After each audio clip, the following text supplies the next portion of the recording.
Hi, everybody. Thanks for tuning in to the Salon. This is our weekly program every Thursday evening where I interview innovative thinkers and creative firebrands. We're living through a critical time in American history, the COVID-19 pandemic and a vital social justice movement led by Black Lives Matter. And, oh, by the way, a big election coming up. Our guests are a variety of artists and leaders discussing new ideas, how they're coping with the coronavirus and making positive social change, as well as showing us glimmers of hope for the future, because don't we all need that right now in our lives? My guests this week are Korthrin, playwright and novelist, Maurizio Pita, community programs manager for Arena Stage, and James C. Nicola, artistic director of the New York Theater Workshop. My first guest is Korthrin. She's a playwright and a novelist. Her book, The Castle Cross, The Magnet Carter, which was released by Seven Stories Press in 2016, was awarded the Center for Fiction First Novel Award. Her plays have been produced in New York, across the United States, and internationally. Kia is a Power Play commissioned playwright with Arena Stage and is also featured in Flash Acts, which Anita spoke about in last week's Salon. And here's Kia. Hi, Kia. Hi, Molly. Kia, where are you coming to us from? New York City, Harlem. Fantastic, fantastic. And is everybody in New York all revved up for the election? Last night we had a VP debate. What's going on there? Yeah, I think we're all revved up. It's funny how revved up in mask land is a lot quieter than revved up used to be, but I think yeah, we are quietly revved up. Yes. And what was the most important thing that you noticed last night in the debate from your perspective? Well, I should say the debate tends to drive me crazy. So I watched the highlights the next morning on Democracy Now!, as I usually do. Okay, besides the obvious, The Fly, you know, and it just comparing the two of them. I mean, you know, I am a person, you know, I'm a Medicare for all, Green New Deal person, you know, defund the police. So all of those things are where I'm coming from, which is a little left of everything that was going on in there. But I have to say, to some degree, I at least appreciated that this debate, unlike the last one, that I could hear what people were saying. And yeah, Kamala definitely had more patience than I would have sometimes, but whatever it was, I appreciated that I could hear what everyone was saying. And not that all that stuff I said about defund the police, etc. It's clear where I'm coming from, where I'm voting anyway. But it was nice to hear the words this time. Well, and I love that she kept saying, I'm speaking. Mm. I'm speaking. I read something today where she was interrupted, I think 44 times last night. And it was amazing. Like nothing compared to the one before. That is so interesting. Wow. Wow. Yep. Amazing. Mm-hmm. So, well, let's do a little shift into theater, because you're writing a power play for Arena. It's a wonderful new play. The story of Anna Julia Cooper, who was an American author and an educator and a sociologist, and a speaker and a Black liberation activist, and one of the most prominent African-American scholars in the United States history. And we don't know her. And you're bringing her to light. And the only woman on our passports, quoted on our passports, but no one knows her. Yeah. So she was, well, first of all, she lived was about over 100 years, I think it was. I mean, there's the little, not quite clear when she was born, but somewhere around 1857, because she was born into slavery, but in North Carolina, urban slavery, actually, at Raleigh, North Carolina. But she was a child when the Emancipation Proclamation came. So her family remembers slavery much more than she. But she just grew up to be this brilliant scholar, and for a while was based in DC around the turn of the century with the very renowned M Street School. And it was at a time when she was the principal ultimately, but also taught the classics, Latin and Greek. And it was at a time when there's much controversy in Black education. So even though she generally what's thought of as the Booker T. Washington camp versus the Du Bois camp. And she was, I think, a little older than Du Bois. So she was sort of in the camp before he was, which was basically classical education versus vocational training in terms of especially higher education, but also high school. And Anna felt that both were absolutely important, but the problem was that Black schools at that time were very dependent on the wealthy, especially with colleges, and the wealthy at that time were about 99.9% white, and a lot of the white donors felt that Black students should be vocational training, and so that's the big controversy that I'm writing about. And Anna, so she's this a wonderful teacher and also speaker and writer. She wrote something called A Voice from the South, which is this incredible feminist treatise when she was about 25 or something, which was a collection of her essays and in the late 19th century. And yeah, she was just about a century ahead of her time. So, and I love the character because she's complicated. mm-hmm. Sometimes you think, oh, this is the way she is, and then she switches in another direction, and you're just, oh my God. Yeah. I wouldn't have thought that you would have done that. And I think you've captured that, and that's what makes the twists and the turns in the story so fascinating. So it's beautiful work. Thank you. Thanks, Molly. And then you also worked on Flash Acts, this crazy and wild collaboration between Russia and America. Which opens today. That's exactly right. And you wrote a 10-minute Zoom play because we have 20 10-minute Zoom plays from the United States and from Russia. Have you had your plays translated to Russian before? No, definitely not. This will be the first time. And I saw the English, but I haven't seen the Russian yet. So I'm really interested in what it's going to sound like in Russian. Me too. It's going to be fun. So I'm really curious, just as a last question, how do you prepare differently for writing for the stage versus when you wrote your novel? Oh, how do I prepare differently? In some ways I find, more similarities than differences, but I, there are certain things that seem from a theater perspective seem kind of obvious. But I would say a character in Anna Julia Cooper, I would, for example, give her race, age, and gender. If I wrote a novel and decided to put her in it, I may have her skin color, her hair texture. I mean, just specific things like that, because I'm not worried about just getting the right actor, but I can be more specific in that way, where of course in theater, you just want to get that best actor. And so it's a little more general. But of course, it's the whole collaborative thing, and that's with theater is when you get everybody is the right person, it's going to be riveting. And that's so incredible. The great thing about a novel is you only have to have one right person. And so it's an easier team to put together. So I love that, Kia. And what you just said about the theater makes me hungry to get back in the theater.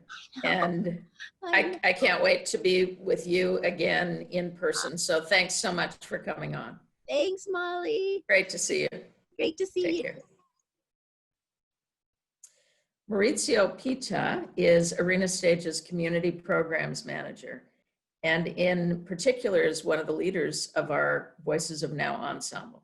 He was born in Venezuela, and in addition to Arena, he's worked at Gala Hispanic Theater, Young Playwrights Theater, as a performer and educator for Superhero Clubhouse and the Society of Educational Arts in New York City, and has also worked extensively as a performer. And I loved being with you, Maurizio, in Cuba.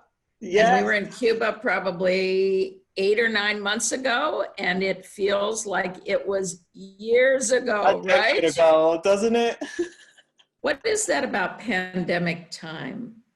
Well, I think it's because we're all stuck here. We're not seeing the different faces and the different energies, and we're seeing the same things. That's what I think, So time, and also our daily routines may be different. They're sort of like our office space is the same place that we cook, and it's the same place that we, do all of these things. So I always wonder the measurement of time and how the pandemic is affecting us. It was actually one of the themes that we had in the film Inside Voices that we did in the May, right? It's like, what is time now, right?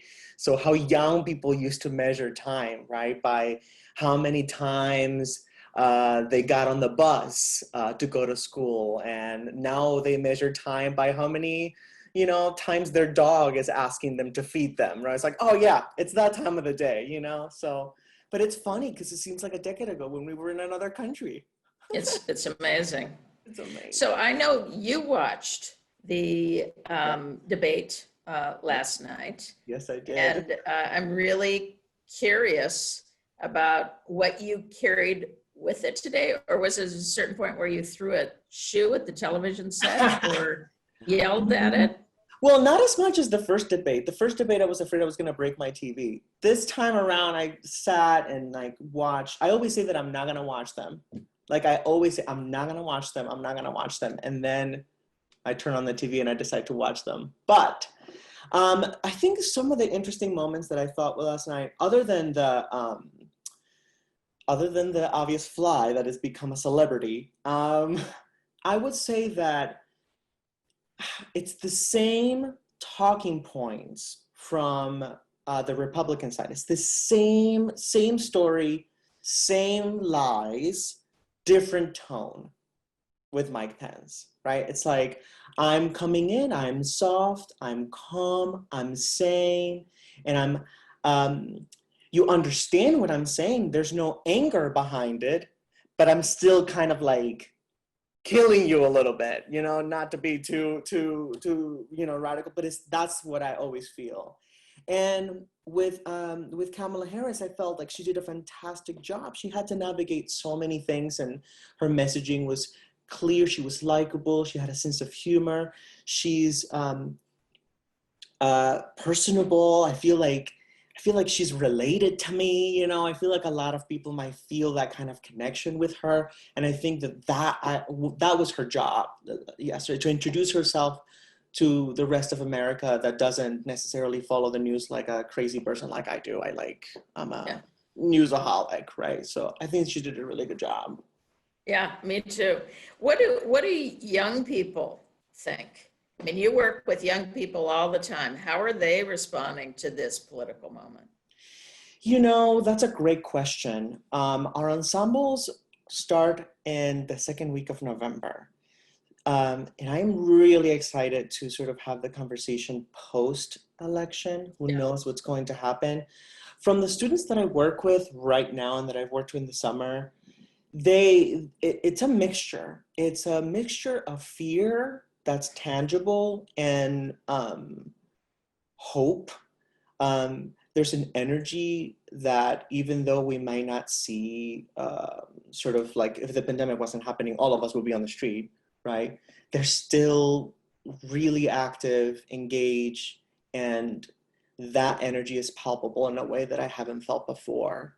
Yeah. They're very engaged. Also, the young people that we work with tend to really be like, let's change the world. So Yeah.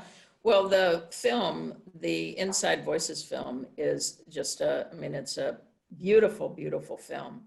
And I know how much it inspired so many people, because it's like 120 young people, I know. young artists that are doing it.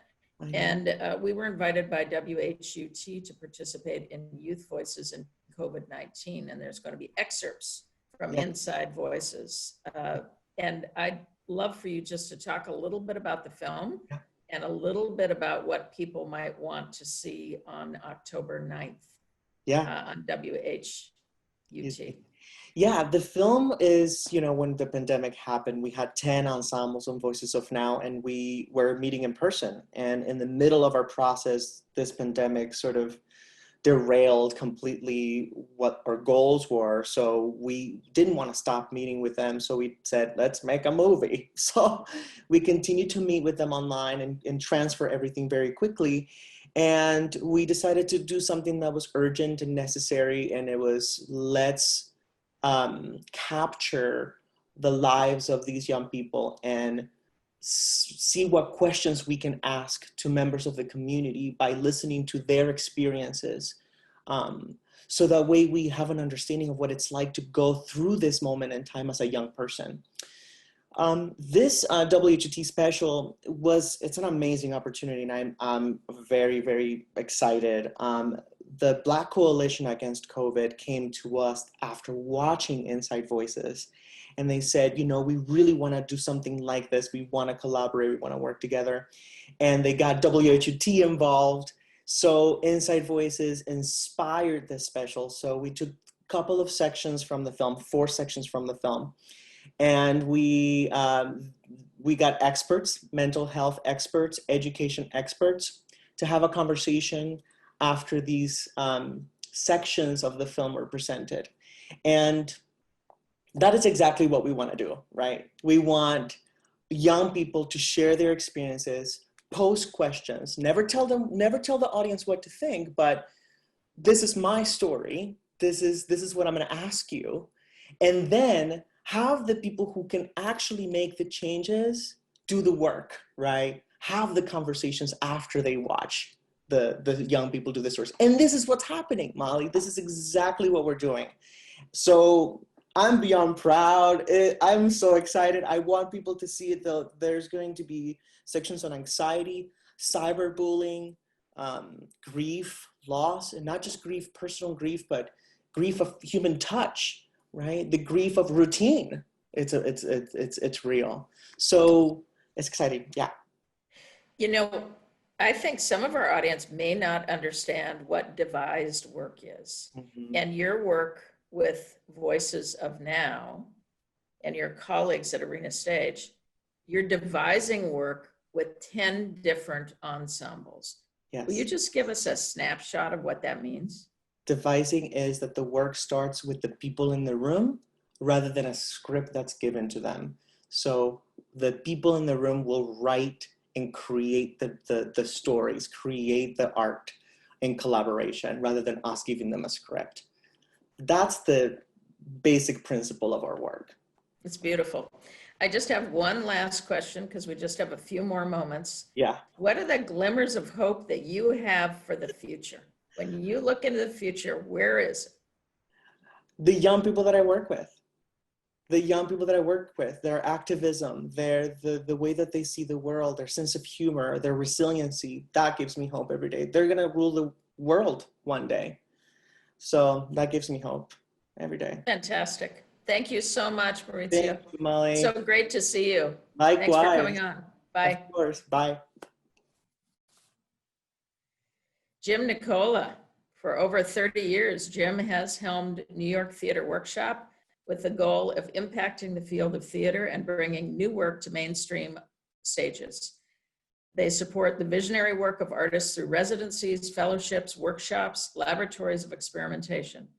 With the commitment to pushing aesthetic boundaries and amplifying new voices, New York Theater Workshop asks what it means to be alive today. and inspires audiences new perspectives and understanding.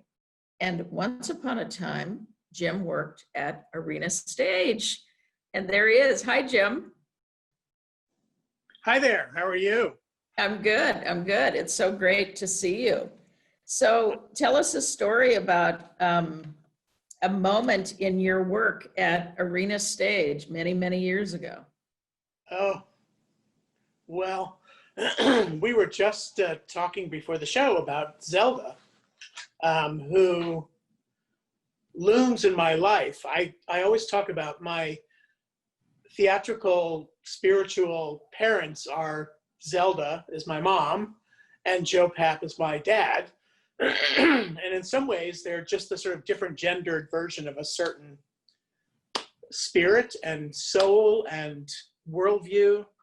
But Zelda, the opportunity to be in Zelda's presence for 8 years was truly profoundly life-changing. She was a remarkable person, full of wit and wisdom. Actually, the thing I'm thinking about that just came to my mind, oh, I don't know if we can talk about this, but we were doing Emily Mann's play, An Execution of Justice, and which was about Dan White and the killing of Harvey Milk in San Francisco.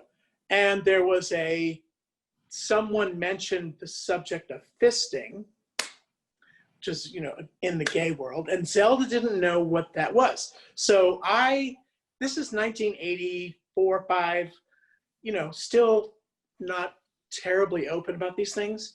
So I was summoned to her office to explain to her what that was. Wow. Oh my goodness, that's a memory. That is a memory. I'll bet that's a memory. And knowing Zelda, she was infinitely curious about it and took all the information in and then went on to the next subject. Yes. Oh, you know so well. She went on to the next subject. Now, Jim, where do you think we are politically? Do you have fears and concerns about, well, obviously we all do, about the election, but what might happen after the election? Are we going to be able to dig into the biggest problems that we have, structural problems in the United States? Or are we just going to be carried away with something else? Are we going to be squabbling? What do you think is going to happen? Well, in my best moments in this time, I remind myself that what we're actually experiencing, not just Americans, but globally, is the end of a century. We're coming, this is the death of the 20th century, and therefore the birth of the 21st. So, of course, it's a moment of destruction and loss, but it's also the moment of birth and renewal and new direction. I think the thing that's concerning to me is I feel putting aside the failure of how we've been dealing with it from a medical perspective and a health perspective, but I feel culturally Americans have been suffering from the lack of a spiritual leader. And that is a real deficit in a moment of change and in reinvention that at the end of a century, the beginning of a new one is. So I have hope that Biden is the kind of bigger thinker that will allow us to face this exciting moment of a new direction and a new invention with an open mind and a big heart. And to remind us all, mostly it's to not be afraid, that to give us confidence that we can overcome any challenge. That's what I feel is really missing. We're not hearing that message, and we're all scattering in directions and finding our corners of safety and putting our, in a fetal position under the bed. No one is saying, come out, we'll be good, work together. Anyway, that's my thought. Well, he certainly is telling us that. And it's like water to a very thirsty person. Yeah. When I hear him say that, I just think, yes, we can work together. We don't have to be stratified anymore. We don't have to be split anymore. We can grapple with some of these Yep. huge problems. I think you're right about the destruction, because every single day it feels like it's another big loss, Yeah. another slashing of an idea that people held true in one form or another. Mm-hmm. And I think we both know, because of theater, that something new will be reborn. It just will. Yep. Because it has to. It will. Yep. It will come back together. So I'm really looking forward to that too. I mean, Jim, you've always had such an incredible nose for new work. And by nose, what I mean for our audience is an ability to sniff something out, to be able to see a project that maybe other people see nothing in, that you actually do. I mean, with things like Rent and Once and Hadestown and What the Constitution Means to Me. What is it about you as an artistic director that has brought you to these incredible projects? Because you have a heck of a track record. I don't know. I live it, so it's hard to step out and sort of examine it or name it. Maybe just in the moment we're talking, I think I learned well from people ahead behind me. I think the thing I learned from Joe was the transformative power of collecting together and hearing other voices that we don't hear in our daily lives. That theater is a place of to congregate and to be amongst people that are different and be made whole. And what I learned from Zelda was I'll always never forget that some of her writing actually has this, that she was part of the movement of bringing theater into every city in America. And that she talked about how when you would walk into a city, you would see the town hall, you would see a library, you'd probably see a school, a hospital, maybe a museum, but you sure wouldn't see a theater. And I think she was the person who felt that the continuity of a theater, of a space, a place that sat in the center of the town, that helped us understand who we are. That was there recording it, and we could see it as a constant in our lives. Just slightly different thing than Joe saw, which was much more about the latest thing. So I don't know. That's the thought I have in answering your question. Yeah. Those things combined. And I always see you bringing together really fascinating artists, and that you are unafraid of opposing viewpoints. Yes. And that I think is, yeah. Really, one of the things I like the least in theater, honestly, is to feel that I'm going and being, that my opinion is, that I already have when I walk in the door, is being affirmed. I want it to be challenged so that I can affirm it myself by being rigorous. Yes, absolutely. I think that's another Zelda story. I was very excited by a play by Wally Shawn called Aunt Dan and Lemon, which ends with an incredibly convincing and compelling long speech. And at the end of it, you as an audience member suddenly realize, wait a minute, I've just gone on a journey where I've essentially agreed with a fascist and a Nazi. And you are startled and the whole point of the play was how easy it is to be seduced, and how vigilant we all must be and rigorous in our thinking. And Zelda would absolutely not have it as a play for us to consider doing, because she felt it was essentially a fascist point of view. Well, I actually think it would be a great play for right now. Absolutely. Be a perfect play for right now. I've got one more question for you.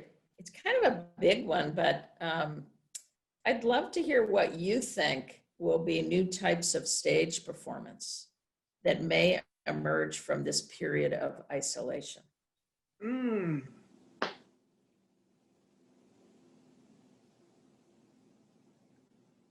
Well, I think we're right in the midst of finding that out. We're right in the middle of that. On the one hand, I feel like nothing that all of this has convinced me all the more that there's nothing to replace gathering in a space together.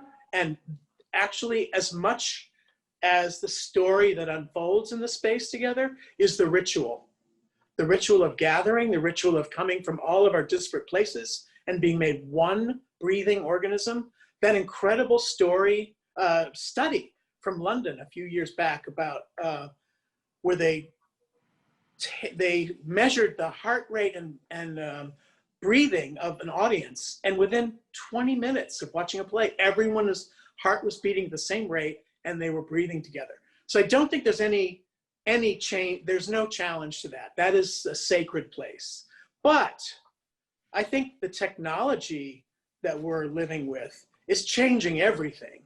And there's tremendous opportunity there. I think what I've seen that's exciting to this point up until we're in this moment was how some artists were incorporating that into live performance. But now I think we're on the threshold of how does live performance get mediated? And well, I just saw Eliza Bent's Karen I Said is 3 monologues that I think is a pretty good example of something that's new and exciting.